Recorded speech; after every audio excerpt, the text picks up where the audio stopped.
Cibiruetan memiliki luas lahan 325 hektar dengan jumlah penduduk 17.071 jiwa, 5.600 kepala keluarga. Hal itu merupakan tantangan tersendiri dan posisi Cibiruetan yang berada di persimpangan antara kota atau di berdampingan berbatasan dengan kota Bandung tentu terkategori sebagai desa urban, di mana problematiknya kepadatan penduduk, kemudian alih fungsi lahan dan kepemilikan lahan pekarangan yang sangat terbatas. Sehingga pada saat pengembangan kawasan Rumah Pangan Lestari, kami memanfaatkan pekarangan-pekarangan yang tersisa. Sehingga pilihan untuk teknologi budidaya tanaman yang kita gunakan adalah dengan konsep urban farming.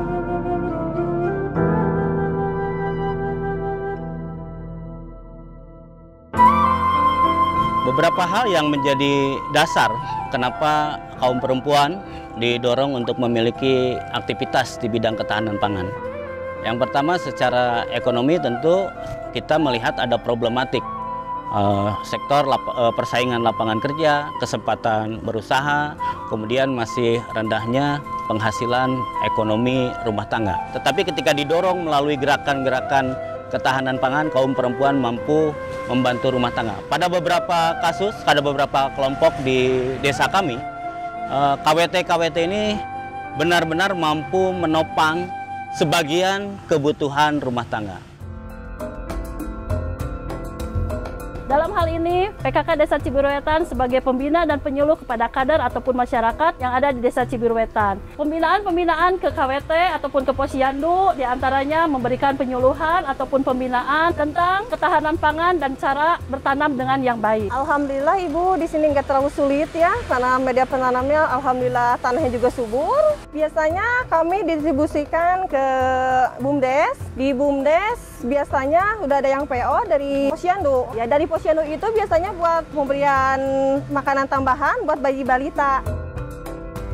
Jadi ini pas panen langsung diambil ke sama BUMDes. Jadi untuk PMT-nya ya, di Posyandu itu membeli bahan bakunya itu dari BUMDes. Ya, BUMDes ke PO ke KWT ataupun ke yang memiliki tanaman-tanaman di sekitarnya. Ya.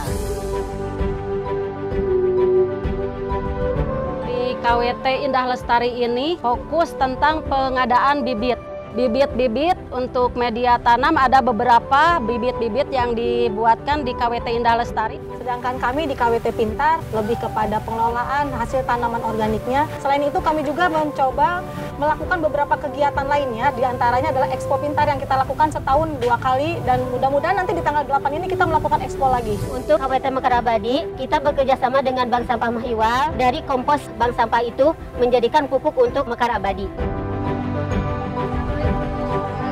KWT Rancage, sehari-hari kegiatannya adalah menyiram. Hasil dari KWT kita jual ke BUMDes atau ke Posyandu yang memerlukan PMT.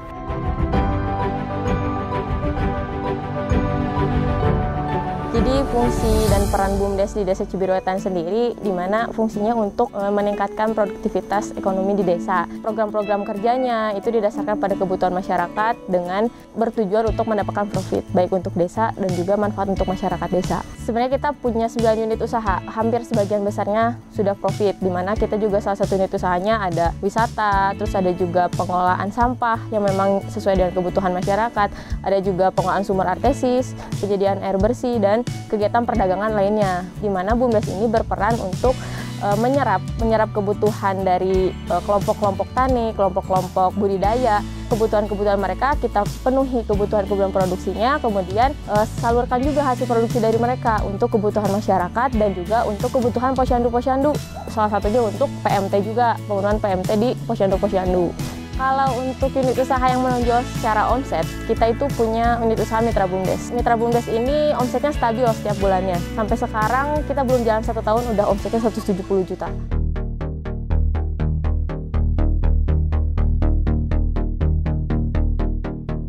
Bagaimana kita bisa memperoleh pangan dan gizi yang baik? Tentu diantaranya melalui penguatan ketahanan pangan di rumah tangga. Maka Cibiruetan memprogramkan kawasan Rumah Pangan Lestari melalui KWT. Ada program multilahu, program air bersih, penanganan sampah sampai ke sanitasi.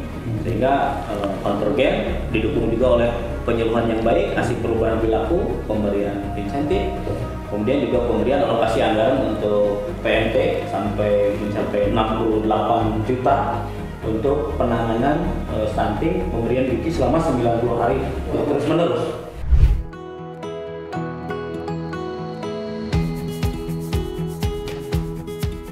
BPD, Badan Permusyawaratan Desa, memiliki peran dan fungsi tentunya dari masyarakat untuk pemerintah desa. Yang tentunya BPD memiliki tugas menggali, menampung, dan menyalurkan aspirasi masyarakat. Mewujudkan media keterbukaan informasi publik melalui radio komunitas.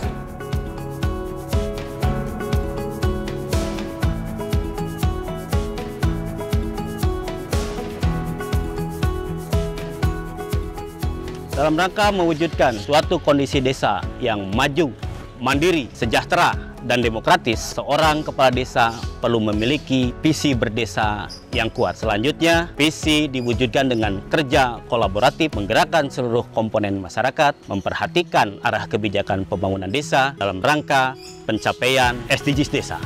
Alhamdulillah, Cibiruetan dari 18 SDGs desa, saat ini kita sudah sampai mewujudkan 16 SDGs. Semoga ke depan kita bersama-sama bisa mewujudkan desa tangguh, ekonomi masyarakat tumbuh. Daulat rakyat, daulat desa.